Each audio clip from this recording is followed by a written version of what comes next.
कांग्रेस के 131वें स्थापना दिवस से पहले पार्टी की मुंबई शाखा ने उसके लिए मुश्किलें और असहज स्थिति पैदा कर दी है। मुंबई कांग्रेस के मुखपत्र में पूर्व प्रधानमंत्री जवाहरलाल नेहरू और कांग्रेस अध्यक्ष सोनिया गांधी पर तीखे प्रहार किए गए हैं और उनके ऊपर तीखी टिप्पणियां भी की गई हैं। कांग्रेस की मुंबई यूनिट के इस मुखपत्र में कहा गया है कि भारत के सामने कश्मीर, चीन और तिब्बत जैसी समस्याओं के लिए जवाहरलाल नेहरू जिम्मेदार है। इसमें नेहरू और पूर्व गृह मंत्री सरदार वल्लभ भाई के बीच मतभेद को भी उठाया गया है।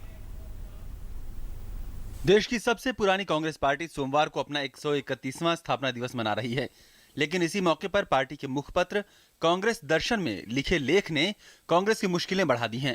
मुंबई कांग्रेस के मुखपत्र के हालिया संस्करण में पूर्व प्रधानमंत्री जवाहरलाल नेहरू और कांग्रेस अध्यक्ष सोनिया गांधी पर जोरदार प्रहार किए गए हैं और उनके ऊपर तीखी टिप्पणियां की गई हैं। कांग्रेस दर्शन का ये संस्करण सोनिया गांधी कार्य गौरव विशेषांक बताया जा रहा है। इसमें कांग्रेस की कुशल सारथी सोनिया गांधी और पिता ने सबसे पहले सोनिया नाम से पुकारा था, ये 2 लेख छपे हैं। लेख में देश के पहले प्रधानमंत्री जवाहरलाल नेहरू को मुखपत्र में कश्मीर, चीन और तिब्बत नीति के लिए निशाने पर लिया गया है। मुखपत्र में कहा गया है कि पार्टी अध्यक्ष सोनिया गांधी के पिता मुसोलिनी के सेनानी थे, वे फासिस्ट थे। पत्रिका में यह भी खुलासा किया गया है कि सोनिया पार्टी की प्राथमिक सदस्य बनने के महज 62 दिनों में अध्यक्ष बन गईं। इतना ही नहीं, राजीव गांधी से शादी के 16 साल बाद सोनिया गांधी भारत की नागरिक बनने की बात इस मुखपत्र में लिखी है। लेख में साफ लिखा गया है कि नेहरू को अंतर्राष्ट्रीय मामलों पर स्वतंत्रता सेनानियों और गृह मंत्री सरदार वल्लभ भाई की बात सुननी चाहिए थी।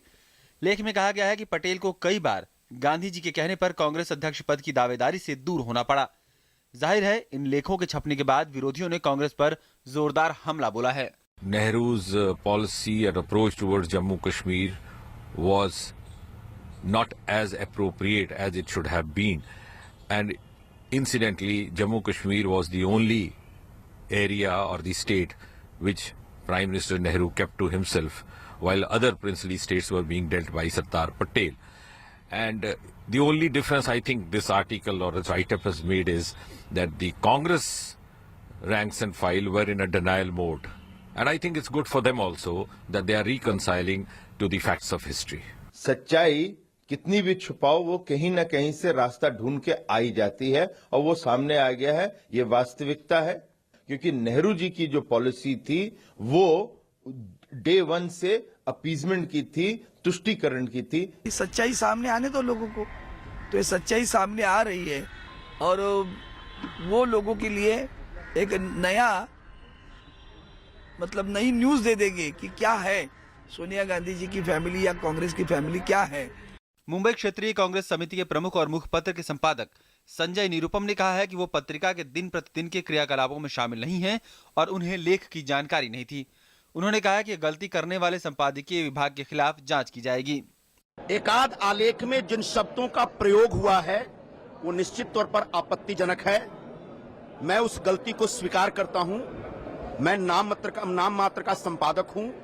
जो संपादकीय मंडल जो हमारा है उसमें जिन लोगों ने ये गलती की है, जिन लोगों की वजह से गलती हुई है, उनके खिलाफ कार्रवाई की जाएगी।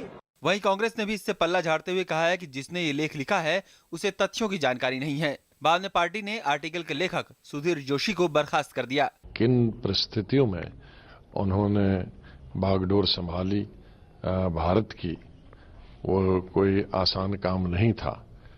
तो शायद उनको पूरी हिस्ट्री की जानकारी नहीं है जिसने ऐसा लिखा है या सोचा है। लोकसभा चुनाव में मिली हार के बाद कांग्रेस पार्टी को लगातार एक के बाद एक मुश्किलों का सामना करना पड़ रहा है। ऐसे समय में ये लेख पार्टी के लिए शर्मिंदगी का सबब बन गया है। News night desk, DD news.